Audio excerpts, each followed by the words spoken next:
Assalamualaikum warahmatullahi wabarakatuh. Perkenalkan, saya Kiki Aryaningrum, tutor UPBJJ, Universitas Terbuka, mampu mata kuliah pembelajaran pendidikan kewarganegaraan di Sekolah Dasar PDGK 4201 S1 PGSD. Untuk profil saya, baiklah, sebelumnya mari kita menyamakan persepsi bersama untuk kegiatan tutorial. Tutorial merupakan proses pemberian bantuan dan bimbingan belajar dari tutor kepada mahasiswa secara integral. Tutorial mengandung aspek bantuan belajar berupa interaksi tutor dengan mahasiswa, interaksi antar mahasiswa. Yang ketiga, bagaimana pemanfaatan bahan ajar cetak, yaitu berupa modul seperti ini modulnya untuk mata kuliah ini, ya, dan secara elektronik. Untuk pemanfaatan semua sumber belajar UT Online, saudara bisa mengakses www.utac.id. Adapun langkah-langkahnya nanti akan saya share di WA Group untuk mata kuliah ini. Berikutnya, untuk tutorial webinar atau TUWEB, jadi jadwal tutorial S1 PGSD, kita 8 kali tatap muka, ya. Adapun pertemuan yang pertama, kita akan mempelajari modul yang pertama, kemudian pertemuan kedua, modul 2, modul 3, dan tugas tutorial 1. Di pertemuan ketiga, pembahasan tugas tutorial 1 dan modul keempat. Di pertemuan 4 ada modul kelima dan modul keenam dengan tugas tutorial yang kedua.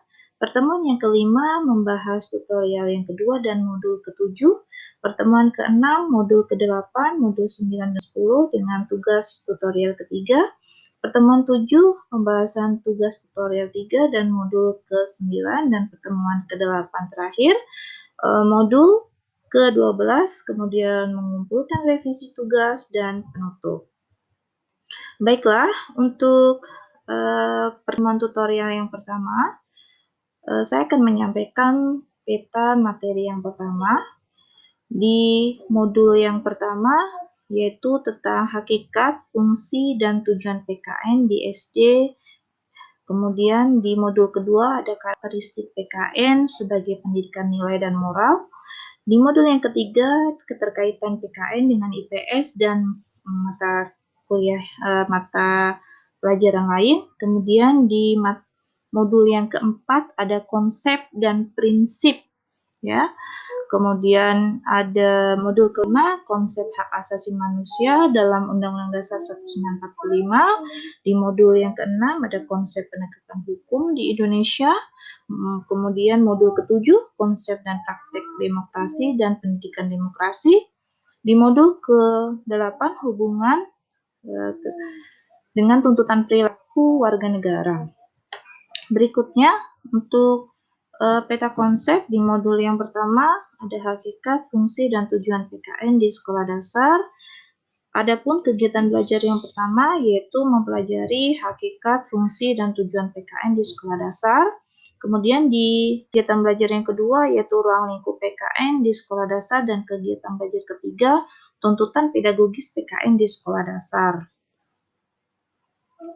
Untuk kegiatan belajar pertama yaitu tentang hakikat PKN. Hakikat PKN ini sebagai mata pelajaran wajib. Ya, jadi PKN ini merupakan mata pelajaran wajib yang diajarkan di persekolahan sampai dengan di perguruan tinggi. Dan itu fungsi PKN sebagai pendidikan nilai, moral, norma dalam kehidupan, ya. Kemudian tujuannya menjadikan siswa atau mahasiswa sebagai warga negara yang baik dan cerdas, good and smart citizenship.